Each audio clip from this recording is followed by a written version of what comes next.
Hello દોસ્તો, સ્વાગત છે તમારું હેતલ્સ કિચન વર્લ્ડમાં। તો આજે આપણે રસોઈમાં બનાવવા જઈ રહ્યા છીએ એકદમ સરસ ટેસ્ટી એવી પાણીપુરી, જે બધાને જ બહુ ભાવતી હોય છે। કોઈ એવું ન હોય કે જેને પાણીપુરી ન ભાવતી હોય।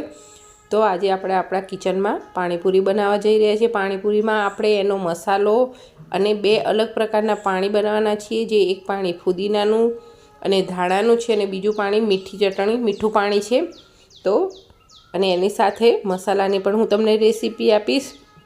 તો ચાલો આજે આપણે બનાવી એકદમ ટેસ્ટી એવી પાણીપુરી, જે બે અલગ પાણી સાથે બનીને તૈયાર થશે, જે ખાવામાં તો બહુ જ ટેસ્ટી છે અને એની સાથે સાથે હાઇજીન પણ છે, કારણ કે આપણે ઘરે બનાવી છે એટલા માટે તો હાઇજીન હોય જ। તો ચાલો આજે આપણે બનાવી, બહાર જેવી મળે છે સેમ ટુ સેમ એવી જ પાણીપુરી। તો ચાલો બનાવીએ। તો પાણીપુરીનું પાણી બનાવવા માટે મીઠું પાણી સૌથી પહેલાં આપણે બનાવવાનું છે। તો એના માટે મેં આ રીતે 500 ગ્રામ ખજૂર લઈ લીધી છે અને 2-3 પાણીએ ધોઈ આ રીતે પાણી મૂકી અને ઉકળવા દેવાની છે।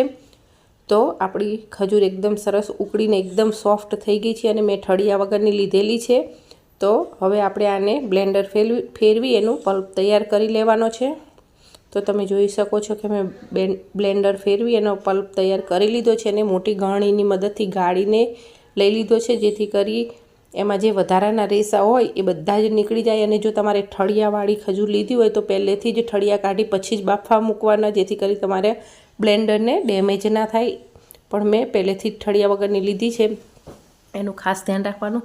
હવે મેં એની અંદર પાણી એડ કરી દીધું છે અને પાણીની સાથે સાથે જ આપણે એની અંદર બધા મસાલા એડ કરવાના છે। તો સૌથી પહેલાં હું એની અંદર 1 ચમચી સંચળ પાવડર એડ કરીશ, એની સાથે 1 ચમચી શેકેલા જીરાનો પાવડર એડ કરીશ અને 1 મોટી ચમચી મેં કાશ્મીરી લાલ મરચું લીધું છે, એને પાણીની અંદર ઓગાળી લીધું છે અને એ પેસ્ટ મેં આની અંદર એડ કરી દીધી છે। આનાથી એકદમ સરસ આપણા પાણીનો કલર બહુ જ સરસ આવશે અને આપણે કોઈ આર્ટિફિશિયલ કલર નાખવાની પણ જરૂર નહીં પડે।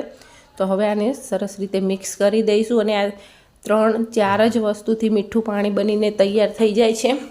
તો આને સરખી રીતે મિક્સ કરી દઈશું અને આપણું મીઠું પાણી બનીને તૈયાર થઈ ગયું છે। તો હવે આપણે આને ફ્રીજમાં ઠંડુ થવા માટે મૂકી દઈશું, ત્યાં સુધી આપણે ફુદીનાનું પાણી બનાવી લઈશું। તો ફુદીનાનું પાણી બનાવવા માટે 2 ભાગનો ફુદીનો અને 1 ભાગના ધાણા મેં લીધા છે। એની સાથે મેં 4 નંગ લીલા મરચાં અને 2 નાના આદુના ટુકડા લીધા છે। તમે તમારા તીખાસ પ્રમાણે મરચાં ઓછા વધારે કરી શકો છો, પણ આ મરચાં વધારે તીખા નહોતા એટલે મેં 4 નંગ લીધા છે। એને હું મિક્સર જારમાં એડ કરી દઈશ અને એની સાથે જ આપણે થોડું પાણી એડ કરી આની એકદમ સરસ પેસ્ટ બનાવીને તૈયાર કરી લેવાની છે। જો તમે સુરતી મરચી લેતા હોય તો એ વધારે નહીં લેવાની, એ વધારે તીખી હોય છે એટલા માટે તો એ જોઈને લેવાની। આ બહુ તીખા નહોતા એટલે મેં 4 નંગ લીધા છે। તો તમે જોઈ શકો છો કે એકદમ સરસ પેસ્ટ બનીને તૈયાર થઈ ગઈ છે। તો મેં એક બાઉલ લઈને એની ઉપર મોટી આ રીતે ગળણી લઈ લીધી છે, એની અંદર આપણે આ જે પેસ્ટ બનાવી છે એ ગાળી લેવાની છે। આ જ ગાળણીની અંદર મેં ખજૂરનું પણ જે આપણે બનાવી હતી ચટણી, એનું પલ્પ આની અંદર જ ગાળ્યો હતો અને આને પણ આની અંદર જ ગાળી લેવાનું, જેથી કરી જે વધારાના રેસા હોય એ નીકળી જાય અને આપણા મોંમાં ના આવે એટલા માટે। તો હું થોડું પાણી મિક્સર બાઉલમાં એડ કરી અને આને સરખી રીતે ગાળી અને વધારાના તમે જોઈ શકો છો કે જે વધારાનો કચરો છે, રેસા છે, એ બધા જ નીકળી ગયા છે। તો આને સાઈડમાં મૂકી દઈશું અને આની અંદર બીજું પાણી વધારે આપણે એડ કરી દેવાનું છે। તો તમે જોઈ શકો છો કે આમાં પણ આપણે આર્ટિફિશિયલ કલર નથી નાખ્યો, તો પણ એકદમ સરસ ગ્રીન કલર તૈયાર થયો છે। તો હવે આપણે આની અંદર પહેલાં પાણી એડ કરી દેવાનું છે અને પાણી એડ કરીને પછી આપણે બધા જ મસાલાની અંદર કરશું। તો મસાલામાં સૌથી પહેલાં 1 ચમચી સંચળ પાવડર નાખવાનો છે અને 1 ચમચી આપણે જલજીરા પાવડર નાખીશું અને 1 ચમચી જે પાણીપુરીનો મસાલો આવે છે એ એડ કરવાનો છે। આમાં મીઠાનો બિલકુલ ઉપયોગ નથી કરવાનો, સંચળને એનો જ ઉપયોગ કરવાનો છે। અને એની સાથે જ મેં 2 મોટા લીંબુનો રસ એડ કર્યો છે અને આને સરખી રીતે મિક્સ કરી દઈશું। જો તમને મીઠું ઓછું લાગતું હોય તો સંચળ જ એડ કરવાનું, મીઠાનો ઉપયોગ નહીં કરવાનો। જો તમે મીઠાનો ઉપયોગ કરશો તો બહાર જેવો ટેસ્ટ નહીં આવે, એટલે સંચળનો જ ઉપયોગ કરવાનો, જલજીરા પાવડર અને પાણીપુરી મસાલાનો ઉપયોગ કરવાનો। તો તમે જોઈ શકો છો કે બહાર જેવું એકદમ સરસ ગ્રીન એવું આપણું ફુદીનાનું પાણી પણ તીખું પાણી પણ બનીને તૈયાર થઈ ગયું છે। તો આને પણ આપણે ફ્રીજમાં ઠંડુ થવા મૂકી દઈશું અને આપણા બટેકાને બધું જ બફાઈને તૈયાર થઈ ગયું છે। તો હવે મસાલો તૈયાર કરી લઈશું। તો આપણા બટેકા બફાઈને તૈયાર થઈ ગયા છે અને એની મેં છાલ પણ ઉતારી લીધી છે અને ઠંડા પણ થઈ ગયા છે. તો હવે આપણે આની હાથની મદદથી થોડા આપણે આને તોડી લેવાના છે. એકદમ મેશ નથી કરવાના, એનું ખાસ ધ્યાન રાખવાનું.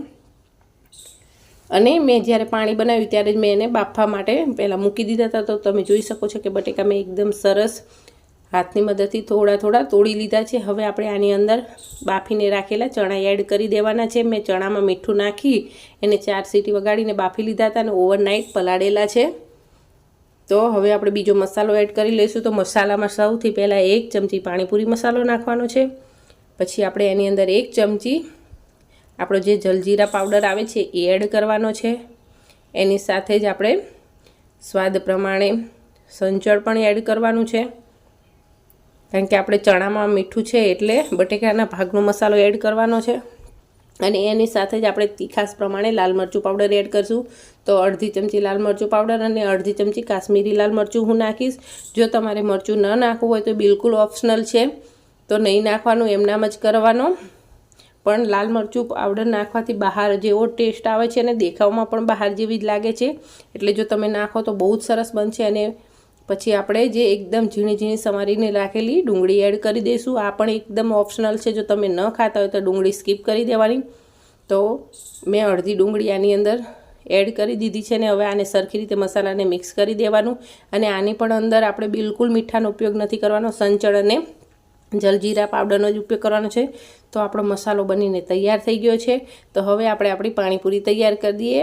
તો ચાલો હવે પાણીપુરી તૈયાર કરીએ. તો તમે જોઈ શકો છો કે બહાર જેવો જ સરસ મસાલો બનીને તૈયાર થઈ ગયો છે. એની સાથે મેં પૂરી તૈયાર લઈ લીધેલી છે. ફુદીનાનું પાણી છે ને મીઠું પાણી છે. તો તમે ઘરે આ રીતે ટિપ્સ અને ટ્રિક્સ સાથે પાણીપુરી જરૂરથી બનાવજો. તમારી પાણીપુરી એકદમ બહાર જેવી ટેસ્ટી બનીને તૈયાર થશે અને બધાને જ બહુ ભાવશે. જો તમે ઘરે બનાવશો તો બહારની પણ ભૂલી જશો અને એકદમ હાઇજીન બનીને તૈયાર થાય છે. તો તમને મારી રેસીપી કેવી લાગી એ કોમેન્ટ બોક્સમાં જરૂરથી જણાવજો. અને જો તમને મારી રેસીપી પસંદ આવી તો મારી ચેનલને લાઇક કરજો, શેર કરજો અને સબસ્ક્રાઈબ કરજો. અને બાજુમાં આવેલા બેલ આઇકનને ક્લિક કરજો, જેથી કરી મારા આવનારા હર નવા વિડીયોનું નોટિફિકેશન તમને મળતું રહે. અને આ રીતે 2 પાણીનો ટ્રાય તમે ઘરે એક વખત જરૂરથી કરજો. બહુ જ સરસ બને છે. તમને હું બતાવી દઉં કેવી સરસ બહાર જેવી જ બનીને તૈયાર થઈ ગઈ છે. તો તમે આ રેસીપી ઘરે ટ્રાય કરજો. તો ચાલો હવે મળીએ નવા વિડીયોમાં નવી રેસીપી સાથે. ત્યાં સુધી થેન્ક યુ. હર હર મહાદેવ.